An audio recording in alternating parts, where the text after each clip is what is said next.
ಮಾವಿನಕಾಯಿ ತೊಕ್ಕು. ಈ ರೆಸಿಪಿಗೆ ನಾನಿಲ್ಲಿ ಅರ್ಧ ಕೆಜಿಯಷ್ಟು ಮಾವಿನಕಾಯಿ ತಗೊಂಡಿದ್ದೀನಿ. ಇದನ್ನ ತೊಳೆದು ನೀರನ್ನ ಚೆನ್ನಾಗಿ ಒರೆಸ್ಕೊಬೇಕು, ನೀರಿನ ಅಂಶ ಇರಬಾರ್ದು. ಇದಾದ್ಮೇಲೆ ಇದನ್ನ ಚಿಪ್ಪೆನ ತೆಗೆದು ಚೆನ್ನಾಗಿ ಗ್ರೇಟ್ ಮಾಡಿ ಇಟ್ಕೊಳ್ಬೇಕು. ಹುಳಿ ಇದ್ದಷ್ಟು ಇದು ತುಂಬಾ ಟೇಸ್ಟ್ ಆಗಿರುತ್ತೆ ಮಾವಿನಕಾಯಿ ತೊಕ್ಕು.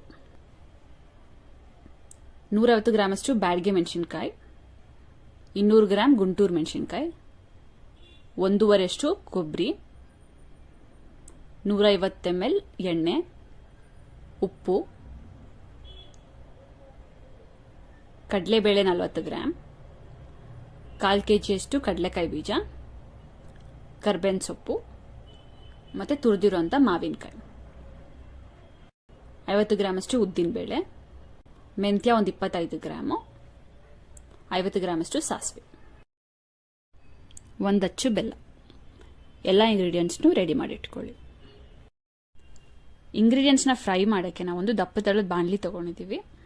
ಫಸ್ಟ್ ಸಾಸಿವೆನ ಚಟಪಟ ಅನ್ನೋವರೆಗೂ ಹುರ್ಕೊಂಡು ಅದನ್ನ ಒಂದು ಪ್ಲೇಟಿಗೆ ಟ್ರಾನ್ಸ್ಫರ್ ಮಾಡ್ಕೊತಾ ಇದ್ದೀನಿ. ಮೆಂತ್ಯನೂ ಸ್ವಲ್ಪ ಕೆಂಪಗಾಗುವಷ್ಟು ಇದನ್ನ ಹುರ್ಕೊಳ್ಬೇಕು. ಒಳ್ಳೆ ಘಮ ಬರಬೇಕು ಮೆಂತ್ಯ, ಅದು ಅಲ್ಲಿವರೆಗೂ ಚೆನ್ನಾಗಿ ಫ್ರೈ ಮಾಡ್ಕೊಂಡು ಒಂದು ಪ್ಲೇಟ್ಗೆ ಟ್ರಾನ್ಸ್ಫರ್ ಮಾಡ್ಕೊಳ್ಳಿ. ಸೊ ನೆಕ್ಸ್ಟ್ ಬ್ಯಾಡಗೆ ಮೆಣಸಿನಕಾಯಿನೂ ಎಣ್ಣೆ ಹಾಕದೆ ಯಾವ ಇಂಗ್ರೀಡಿಯೆಂಟ್ಗೂ ನಾವು ಎಣ್ಣೆ ಹಾಕಿ ಫ್ರೈ ಮಾಡಲ್ಲ, ಡ್ರೈ ರೋಸ್ಟ್ ಎಲ್ಲಾನು. ಮೆಣಸಿನಕಾಯಿ ಸ್ವಲ್ಪ ಬೆಚ್ಚಗಾಗಬೇಕು ಮತ್ತೆ ಸ್ವಲ್ಪ ಕ್ರಿಸ್ಪಿ ಆಗೋವರೆಗೂ ಇದನ್ನ ಫ್ರೈ ಮಾಡ್ಕೊಬೇಕು. ಗುಂಟೂರು ಮೆಣಸಿನಕಾಯಿನೂ ಸೇಮ್ ಹಂಗೆ ಬೆಚ್ಚಗಾಗೋವರೆಗೂ ಫ್ರೈ ಮಾಡಿಕೊಂಡು ಒಂದು ಪ್ಲೇಟ್ಗೆ ಟ್ರಾನ್ಸ್ಫರ್ ಮಾಡಿ ಇಟ್ಕೊಳ್ಳಿ. ಇದಾದ್ಮೇಲೆ 1 ಕೊಬ್ಬರಿ ತುರ್ದಿಟ್ಕೊಂಡಿರ್ತೀವಲ್ಲ ಅದನ್ನ ಕೂಡ ಸ್ವಲ್ಪ ಲೈಟ್ ಗೋಲ್ಡನ್ ಬ್ರೌನ್ ಬರೋವರೆಗೂ ಫ್ರೈ ಮಾಡ್ಕೊತಾ ಇದೀವಿ. ಎಲ್ಲ ಇಂಗ್ರೀಡಿಯೆಂಟ್ಸ್ ಫ್ರೈ ಆಗಿದೆ. ಈಗ ಬ್ಯಾಡಗೆ ಮೆಣಸಿನಕಾಯಿನ ಪುಡಿ ಮಾಡ್ಕೊತಾ ಇದೀವಿ, ನುಣ್ಣಗೆ ಪುಡಿ ಮಾಡ್ಕೊತಾ ಇದೀವಿ ಇದನ್ನ. ಸೊ ಇದನ್ನ ಪುಡಿ ಆದ್ಮೇಲೆ ಒಂದು ದೊಡ್ಡ ಪಾತ್ರೆಗೆ ಹಾಕೊತಾ ಇದೀವಿ. ಇದಾದ್ಮೇಲೆ ಗುಂಟೂರು ಮೆಣಸಿನಕಾಯಿನೂ ಪುಡಿ ಮಾಡಿ ಅದೇ ಪಾತ್ರೆಗೆ ಟ್ರಾನ್ಸ್ಫರ್ ಮಾಡ್ತಾ ಇದೀನಿ. ಈಗ ಮೆಂತ್ಯ ಮತ್ತೆ ಸಾಸಿವೆ ಹುರಿದಿಟ್ಕೊಂಡಿರೋದು ಎಲ್ಲಾನು, ಸೊ ಇದನ್ನು ಪುಡಿ ಮಾಡ್ತಾ ಇದೀನಿ. ಸೇಮ್ ಇದನ್ನೆಲ್ಲ ಒಂದೇ ಬೌಲಿಗೆ ನಾವು ಹಾಕೋಬೇಕು. ಹುರಿದಿರೋ ಕೊಬ್ಬರಿನೂ ಕೂಡ ನುಣ್ಣಗೆ ಸ್ವಲ್ಪ ಪುಡಿ ಮಾಡ್ಕೊತಾ ಇದೀವಿ. ಇದನ್ನೆಲ್ಲಾನು ಚೆನ್ನಾಗಿ ಮಿಕ್ಸ್ ಮಾಡ್ಕೊಳ್ಳಿ. ರುಚಿಗೆ ಬೇಕಾದಷ್ಟು ಸಾಲ್ಟ್ ಆಡ್ ಮಾಡ್ತಾ ಇದ್ದೀನಿ. ಮಾವಿನಕಾಯಿ ತುರಿನ ನಾವು 3 ಭಾಗವಾಗಿ ಡಿವೈಡ್ ಮಾಡ್ಕೊಂಡು ಸ್ವಲ್ಪ ಸ್ವಲ್ಪನೇ ಪುಡಿ ಜೊತೆ ರುಬ್ಕೊತಾ ಇದೀವಿ. ಇದೇ ತರ 3 ಸರಿ ನಾವು ರುಬ್ಕೊತಾ ಇದೀವಿ. ಎಲ್ಲ ಪೌಡರ್ನು ಯೂಸ್ ಮಾಡಿಕೊಂಡು ಎಲ್ಲ ಮಾವಿನಕಾಯಿ ತುರಿನೂ ಯೂಸ್ ಮಾಡ್ಕೊಬೇಕು. ಸೊ ಈ ತರ ಒಂದು ತರಿಯಾಗಿ ಪೇಸ್ಟ್ ನ ರೆಡಿ ಮಾಡ್ಕೊಬೇಕು. ಈಗ ಪುಡಿ ರೆಡಿ ಆಗಿದೆ. ಈಗ ಬಾಣಲೆಗೆ 150 ಒಂದು 200 ml ಅಷ್ಟು ಎಣ್ಣೆ ತಗೊಂತಾ ಇದೀವಿ. ಎಣ್ಣೆ ಕಾದ್ಮೇಲೆ 30 ಗ್ರಾಮ್ ಅಷ್ಟು ಸಾಸಿವೆ, ಇಲ್ಲ 4 ಟೇಬಲ್ ಸ್ಪೂನ್ ಅಷ್ಟು ಸಾಸಿವೆ ಹಾಕ್ತಾ ಇದೀವಿ. ಸಾಸಿವೆ ಸಿಡಿದ್ಮೇಲೆ ಒಂದು 1/4 ಕೆಜಿ ಅಷ್ಟು ಕಡಲೆಕಾಯಿ ಬೀಜ.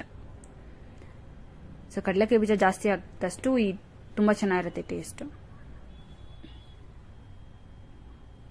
ಕಡಲೆಬೇಳೆ, ಉದ್ದಿನ ಬೇಳೆ, 1-2 ಗುಂಟೂರು ಮೆಣಸಿನಕಾಯಿ, ಕರ್ಬೇವಿನ ಸೊಪ್ಪು.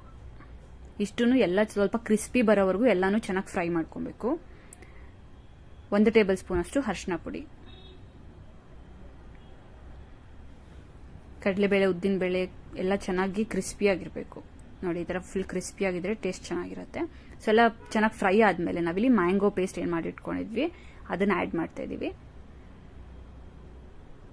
ಇದಕ್ಕೆ 1 ಅಚ್ಚು ಬೆಲ್ಲ ಪುಡಿ ಮಾಡಿ ಇಟ್ಕೊಂಡಿರೋದು ಇದನ್ನ ಆಡ್ ಮಾಡಿ ಎಣ್ಣೆ ಬಿಡೋವರೆಗೂ, ಬಾಣಲಿಲಿ ಎಣ್ಣೆ ಬಿಡೋವರೆಗೂ ನಾವು ಚೆನ್ನಾಗಿ ಇದನ್ನ ಮಿಕ್ಸ್ ಮಾಡ್ಕೊಬೇಕು.